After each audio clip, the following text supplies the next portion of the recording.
And Allah subhanahu wa ta'ala describes her, and this is the story of the daughter of Shu'aib alayhi salam. That she comes to Musa alayhi salam. We know nothing about her in terms of her characteristics. We know what she says. We know what they went through when they tried to water their flock. But there's only one characteristic that we know about her. What was it?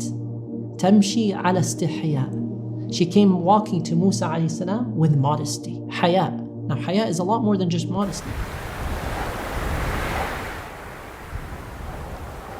In more than 100 ayat of the Quran, Allah subhanahu wa ta'ala references Prophet Musa alayhi salam with so many experiences that he had with his long and extensive journey.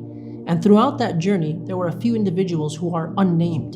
Amongst them is the famous story in which after Musa alayhi salam goes through what he went through and tries to escape from Egypt towards Madian, the city of Madian, on his way to this region, he stops at a place and he notices a group of people, shepherds, basically watering their flock. And then he notices two women, and they have their flock, but they are not able to basically take care of them or nourish them. So what does he do? This is the famous story. Musa alayhi salam goes to help these two women, the daughters of Shu'aib alayhi salam, and he's very strong, Musa alayhi salam, so he takes care of this massive rock that was blocking part of the spring, and Musa alayhi salam is able to then water the flock. Then he goes and retreats to the shade. Allah subhanahu wa ta'ala tells us, فَسَقَى لَهُمَا ثُمَّ تَوَلَّى إِلَى الظِّلِّ. He goes towards the shade.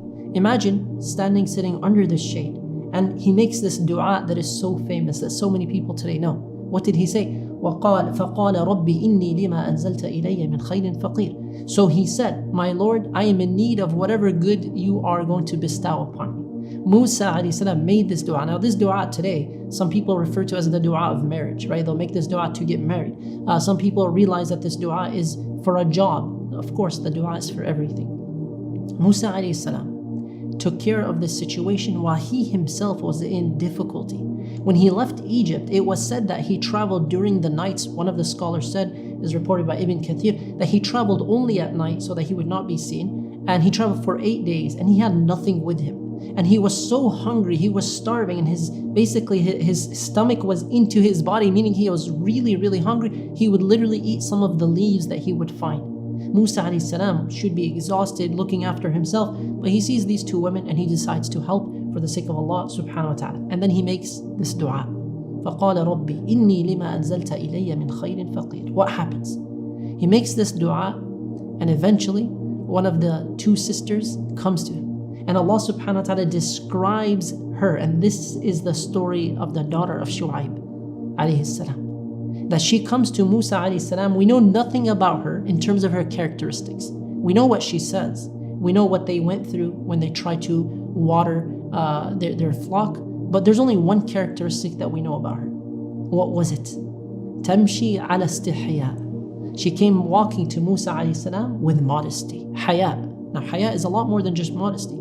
And one of my teachers actually would recite this, Tamshi ala istihya. He would explain it and then he would continue, ala istihya in qalat. And then he would say, upon modesty, continuing as well, she said, my father would like to reward you for helping us. So in other words, my father wants to thank you and appreciate what you did for us. Right? He was not able to himself. The father is old. Wa abuna shaykhun kabir. He's an older man. So these two daughters of Shu'aib alayhi salam basically got their help from Musa alayhi salam, and then he came and then he sent his daughter to call Musa alayhi salam that we want to reward you for them. Musa alayhi salam goes to the house of Shu'aib and he tells him what he went through, and he tells him, don't worry, la takhaf, don't worry, you've been saved from the wrongdoing people, you're in a better place here. And one of the daughters then says, one of the scholars says it's the older daughter, one of the daughters of Shu'aib alayhi salam then says, basically, my father, why don't you hire him? Because the best of people you can hire, al-qawiyul amin, is the one who is strong and the one who is trustworthy. So we have two characteristics of Musa alayhi salam that we know of, and one characteristic of the daughters of Shu'aib that were told to us, only one, and that it was haya, modesty. Musa alayhi salam, why was he to be hired? What's going on? He's to be hired because he basically helped them in a time of need, and also he was very strong. He was trustworthy in that he was righteous, he was very pious. Shu'aib alayhi salam could tell that Musa alayhi salam was a trustworthy person. Also, he didn't say or do anything inappropriate. He didn't say anything inappropriate to the daughters of Shu'aib when he helped them. He helped and he walked away and made dua. Then the father decides, I would like to marry you to one of my 2 daughters. He understood the hint. This is a trustworthy man. This is a characteristic that is rare. And he is also very strong. So he would be a very righteous and very good husband. So he asks him to marry his daughter. Some scholars say again, the oldest daughter. And Musa a.s. agrees, and in exchange he would work for Shu'aib a.s. for 8 years as a shepherd. And if he wanted to add to it another 2 years from him, he would, and it was said that Musa a.s. did that. Now, the story here about this marriage is very interesting. The story goes back to the moment in which he made dua as well. فَقَالَ رَبِّي إِنِّي لِمَا أَنزَلْتَ إِلَيَّ مِنْ خَيْرٍ فَقِيرٍ. I am in need of anything good you bestow upon me. And immediately we find on the same day that he left Egypt with absolutely nothing at all. Nothing at all. Musa a.s. gets married and he gets a job and he has safety and security. Musa a.s. gets all of that in one day. Subhanallah. Make dua to Allah subhanahu wa ta'ala, but don't violate your principles. Don't violate the characteristics that are good. Musa a.s. remained trustworthy, remained ameen, and he was also strong. Seek out that strength that you need. And keep making dua and do not give in to anything else. Keep your standards high. The daughter of Shu'aib a.s., she's unnamed in the Quran. She's the daughter of Shu'aib. She walked with modesty. Now modesty, loose translation of the word haya. It's very interesting that today when people talk about modesty, the first thought that most Muslims might have is modesty is about women, Muslim women, and it's about hijab, right? The covering of the body in an appropriate way. That's usually what people think about with haya as a first reaction. Haya is much more extensive than that. That is one part of it, and it's a very crucial part.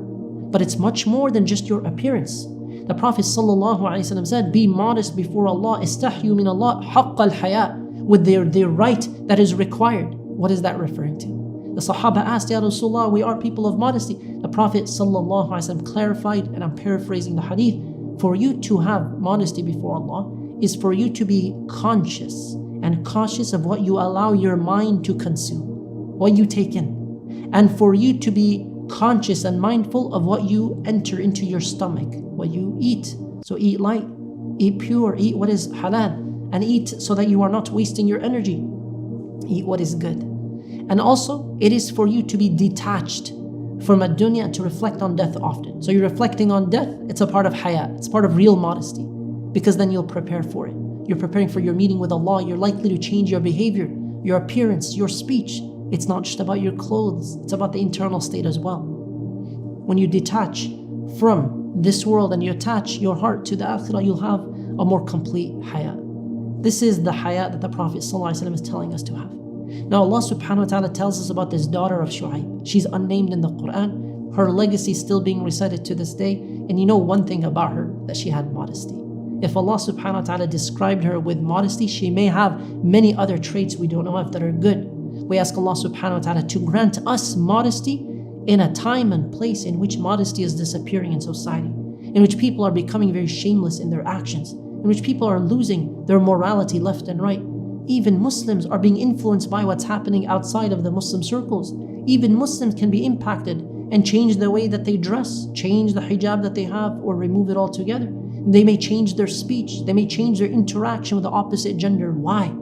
Because people who lose that with their secular or liberal values will look at Muslims and say, that's weird.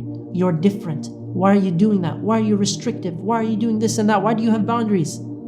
Haya is a trait and a branch of Islam. And in fact, it is one of the defining branches of Islam. May Allah subhanahu wa ta'ala grant us the complete and extensive concept and notion and implementation of haya for all of us, for all men and women. And may Allah subhanahu wa ta'ala allow us to die upon it as well. Allahumma ameen.